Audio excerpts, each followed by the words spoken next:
میں حضرت مولانا میرے محسن کرم فرما مربی اور اس جامعہ کے اور فیضان القرآن کے اور لکھنوالا جنرل اسپتال کے سرپرست حضرت مولانا شیخ محمد حنیف صاحب لوہاروی شیخ الحدیث جامعہ قاسمیہ کھروڑ، میں ان کو دعوت دوں گا کہ تشریف لائیں اور اپنے ملفوظات عالیہ سے اور اپنی نصیحتوں سے ہم تمام کو نوازیں۔ ویسے میرے بزرگوں ہمارا یہ پروگرام 10 بجے شروع ہونا تھا، لیکن کچھ ٹرافک کچھ مہمانوں کے آنے میں دیر ہوئی، اس کے لیے ہم تاخیر سے اس پروگرام کو شروع کر پائے، لیکن انشاءاللہ ہم بہت جلد اس پروگرام کو ختم کریں گے، بہت جلد انشاءاللہ۔ الحمدللہ رب العالمین والصلاة والسلام علی سید الانبیاء والمرسلین وعلی آلہ وصحبہ اجمعین، اما بعد، اعوذ باللہ من الشیطان الرجیم، بسم اللہ الرحمن الرحیم، ہن لباس لکم وانتم لباس لہن، وقال النبی صلی اللہ علیہ وسلم الدنیا کلها متاع وخیر متاع الدنیا المرأة الصالحہ، او کما قال صلی اللہ علیہ وسلم، صدق رسول اللہ صلی اللہ علیہ وسلم۔ بزرگوں، بھائیوں، دوستوں، عزیزوں، نکاح کے فضائل کو یہاں بیان کرنے کی ضرورت نہیں ہے، آلریڈی نکاح کے فضائل سن کر کے تو لوگ یہاں آ گئے ہیں، اس لیے یہ تو ابھی انتظار میں ہے کہ کب ہمیں ہاتھ کہلوایا جائے اور ہاتھ پکڑ کے ہم یہاں سے روانہ ہو جائیں۔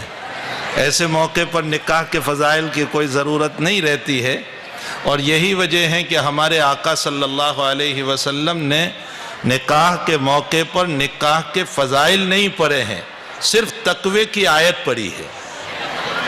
یہ جو علماء حدیثیں پڑھتے ہیں نکاح کے موقع پر، یہ روایتیں بعد میں ہمارے بزرگوں سے ثابت ہے۔ اللہ کے حبیب پاک صلی اللہ علیہ وسلم نے تو صرف قرآن کی 3 آیتیں پڑھی ہے۔ میں انہی 3 آیتوں کا مختصر خلاصہ پیش کروں۔ مجھے اس وقت یہ بتانا ہے کہ ایک آدمی سفر پر نکل رہا ہے، تو سفر پر نکلنے والے کو سفر کے فضائل کی ضرورت نہیں ہے، راستے میں سفر کیسے کرے گا اس کو بتانے کی ضرورت ہے۔ تو نکاح کے فضائل کی ضرورت نہیں ہے، آپ کی زندگی کا سفر کیسے طے ہوگا اس کو سمجھنے کی ضرورت ہے۔ اس کے لیے یہ ایک پروگرام رکھا گیا ہے۔ اللہ کے حبیب نے تقوی کی 3 آیات پڑھی۔ تقوی کا معنی ہوتا ہے ڈرنا۔ ڈرنے کا معنی یہ ہوتا ہے کہ تم ظاہر میں ہو یا باطن میں ہو، علانیہ ہو یا پرائیویٹ میں ہو، ہر وقت اپنا مالک، اپنا رب، اپنا مولا، اپنا اللہ، اپنا ایشور، یہ ہمارے سامنے ہونا چاہیے۔ ہماری زندگی یہ ہے کہ ہم ظاہر میں تو لمبی تسبیح پھرا رہے ہیں، اور تنہائیوں میں کوئی عورت آ جائے تو مزے اڑاتے ہیں۔ اسے تقوی نہیں کہتے، یہ تو لوگوں کے خوف سے میں نے اپنے آپ کو بچایا۔ ایشور کا خوف مجھے نہیں ہے، اللہ کا خوف مجھے نہیں ہے، مالک کا خوف مجھے نہیں ہے۔ اگر میرے رب کا، میرے مالک کا، میرے اللہ کا، میرے ایشور کا اگر خوف ہوتا تو جیسے میں ظاہر میں بچتا ہوں برائیوں سے، گناہوں سے، اسی طرح میں پرائیویٹ میں، تنہائیوں میں، اپنے روم میں بھی گناہوں سے بچتا۔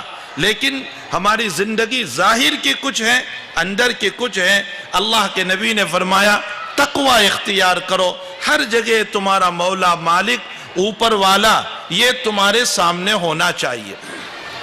ایک انسان زندگی کیسے گزارے نکاح کے بعد؟ میرے نبی نے تقوی کی آیات پڑھ کر اس بات کی طرف اشارہ فرمایا کہ دیکھو آج تک اکیلے تھے، اب تم ساتھ ملے ہو۔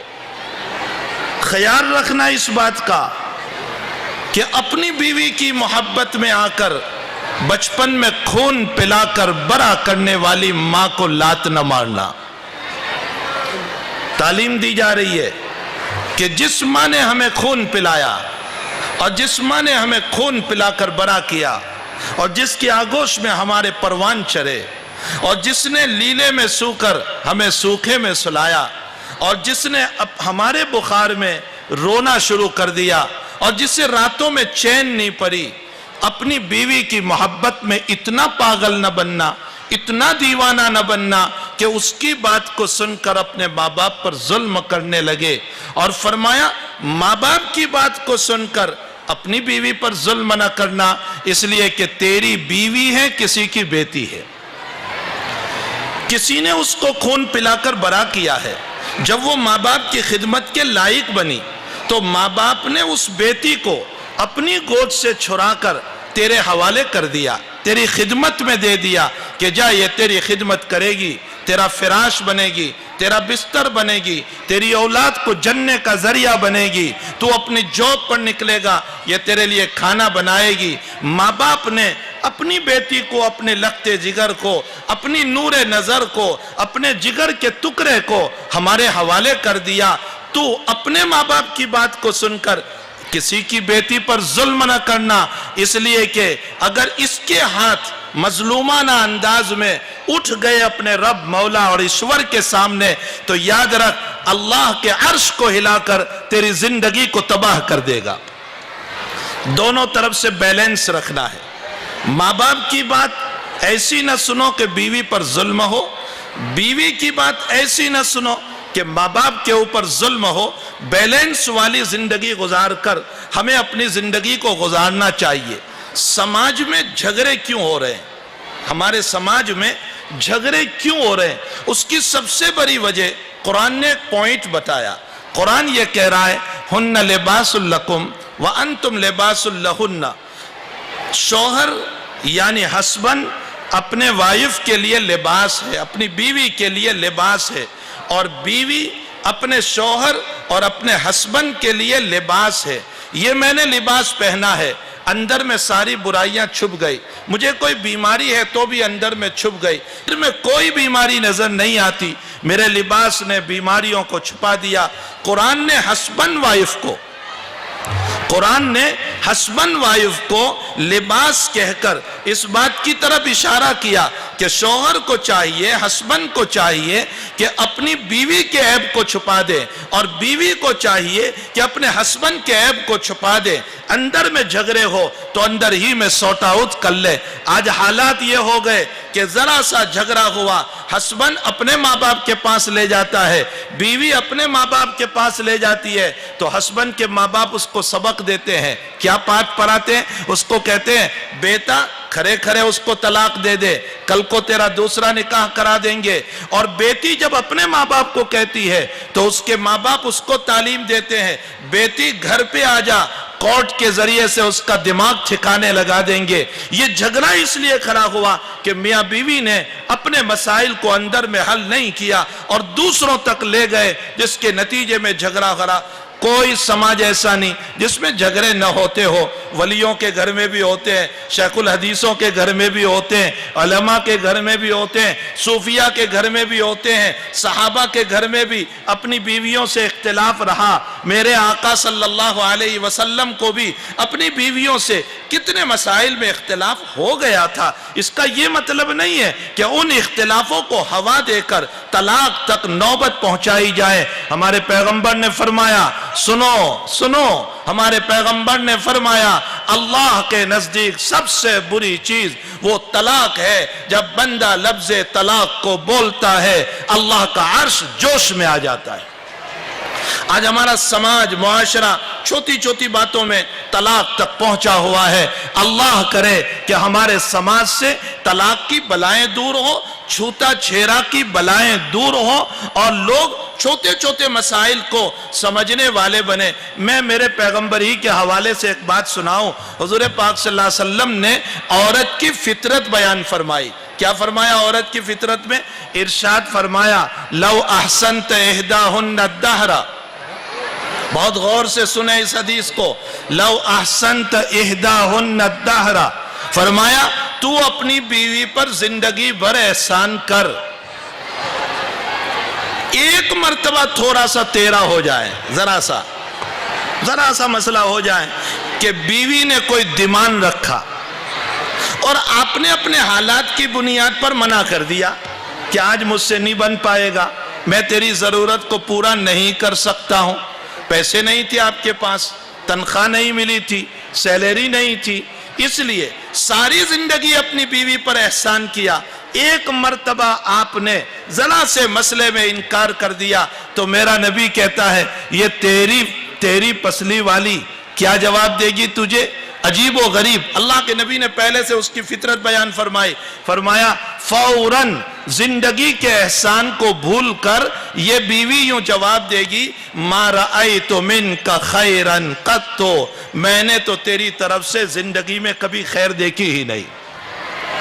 اس حدیث کی شرح کرنے کی ضرورت نہیں، سب آزمائے ہوئے ہیں، سب لوگ آزمائے ہوئے ہیں، سب کے گھر میں یہ مسئلے ہیں کہ ما رأیت منک خیرا قط، میں نے تو تیری طرف سے کوئی خیر دیکھی ہی نہیں۔ میرا نبی عورتوں کی برائی کے لیے یہ جملہ نہیں فرما رہا ہے، ہم لوگوں کو نصیحت کر رہا ہے کہ عورت کی فطرت ہے، وہ تمہیں یہ کہے گی، ایسے موقع پر تو جوش میں آ کر اس کا جواب نہ دینا، اپنی زبان کو بند کر لینا، تیرا گھر سورگ بن جائے گا، تیرا گھر جنت بن جائے گا۔ اور اگر تو نے بھی بیوی کا جواب دیا کہ تجھے ساری کس نے دی، تجھے کپڑے کس نے دیے، تجھے زیور کس نے دیا، تجھے پیسے کس نے دیے، تیری دوائی کا نظام کس نے دیا، تو ہماری زبان سے زیادہ اس کی زبان چلے گی۔ نتیجہ یہ ہوگا کہ جو گھر بنا بنایا سورگ بننے والا تھا، وہی مکان بگڑ کر جہنم اور نرگ بن جائے گا۔ ہمیں اگر اپنے گھر کو سورگ بنانا ہے اور جنت بنانا ہے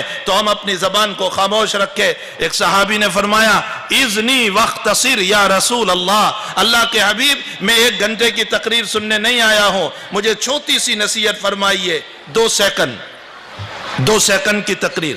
تو حضرت نے اپنی زبان کھینچی، یوں اپنی زبان کھینچی اور فرمایا املک علیک لسانک، اپنی زبان پر قابو رکھنا، تو ساری زندگی کامیاب ہو جائے گا۔ آج سارے فتنے جو ہیں سماج کے، معاشرے کے، سوسائٹی کے، یہ اسی کی بنیاد پر چل رہے ہیں، اور تمہیں نہیں معلوم تمہاری پڑوس میں بیٹھنے والا تمہارا دوست ہے یا دشمن ہے، تمہاری عزت سے کھیلنے والا کون ہے، تمہاری پراپرٹی سے کھیلنے والا کون ہے، تمہیں نہیں پتا ہے۔ ایسے وقت میں اپنی زبان کو قابو میں رکھو، ساری زندگی تم کامیاب ہو جاؤ گے۔ تو میرے بھائیو، اگر اپنے گھر کو سورگ بنانا ہے، جنت بنانا ہے، تو ان چھوٹے چھوٹے جھگڑوں میں مسئلوں کو آگے نہ بڑھایا جائے، انشاءاللہ تعالی ہمارا مکان جنت بن جائے گا، سورگ بن جائے گا، بڑے پیار سے زندگی گزرے گی، بڑی محبت سے زندگی گزرے گی۔ اور اگر تو میں صبح سے شام تک تو میں ہوتی رہی، بیچارہ جاب سے آیا، ابھی تو شوہر نے گھر میں قدم نہیں رکھا کہ بیوی نے شکایتیں شروع کر دی، وہ کما کر کیا آیا بیچارہ، پسینے میں تربتر ہے ابھی تو، کہ اس نے آ کر، ہماری کتابوں میں ایک واقعہ ملتا ہے کہ حضرت ابو طلحہ سفر سے آئے اور چھوٹا سا بچہ بیمار تھا، وہ رات میں مر گیا، تو ان کی بیوی کو صحابی نے پوچھا کہ بچے کا کیا حال ہے، تو حضرت ابو طلحہ کی بیوی جواب دے رہی ہے، فرمایا آرام ہے۔ آرام کے 2 مطلب ہو سکتے ہیں، آرام کا ایک مطلب راحت ہو گئی، اور آرام کا دوسرا مطلب انتقال ہو گیا، اس میں بھی آرام ہو جاتا ہے۔ بیوی نے نہیں بتایا، یہاں تک کہ وہ صحابی آئے اور اپنی بیوی کے ساتھ مجامعات، ملاقات، رات کا مسئلہ حل کیا۔ صبح کو جب وہ نماز کے لیے جانے لگے تو بیوی نے کہا اللہ کی امانت تھی، اللہ نے لے لی ہے۔ رات بھر اس بیوی نے صبر کا پتھر اپنے سینے پر رکھا ہوگا، کتنی بڑی صابرہ عورت ہے۔ یہاں تو ابھی گھر پہ نہیں آیا کہ فون سے شکایتیں شروع ہو جاتی، وہ گھر جنت کیسے بنے گا، وہ گھر سورگ کیسے بنے گا۔ سورگ بنانا ہو ایک دوسرے کو معاف کرنا پڑے گا، ایک دوسرے کو درگزر کرنا پڑے گا، تبھی جا کر ہمارا مکان سورگ بن سکتا ہے۔ اور اس کے ساتھ دوسری بات، مولانا نے جو یہ اجتماعی نکاح کا پروگرام رکھا، انتہائی خوشی، واقعتاً میں اپنے دل کے جذبات کو اور میں اپنے دلی کیفیت کو اس موقع پر بیان نہیں کر سکتا ہوں کہ مولانا نے جو اتنا شاندار، لیکن اس پروگرام تو اس سے پہلے بھی ہوا، لیکن اس سال خاص بات جو اس میں ہوئی کہ ہمارے جو ہندو بھائی ہے، ہمارے بھائی ہے، ہمارے وطن میں ہے، ہمارے اڑوس پڑوس میں ہے، اور ان کے پاس اتنے پیسے نہیں ہیں کہ وہ خود نکاح کر سکے، حضرت مولانا نے ان کی بھی فکر فرمائی کہ یہ بھی تو ہمارے بھائی ہیں، یہ بھی تو ہماری بہنیں ہیں، آخر ان کا بھی نظام بننا چاہیے۔ یہ میرے نبی کی وہ سنت یاد دلا رہی ہے کہ کچھ عورتیں قیدی بن کر کے آئی، اللہ کے نبی علیہ السلام نے پوچھا کہ ان عورتوں کے سر پر دوپٹہ کیوں نہیں ہے، تو میرے آقا کو صحابہ نے جواب دیا یہ تو ابھی قیدی بن کر آئی ہے، اور قیدیوں کے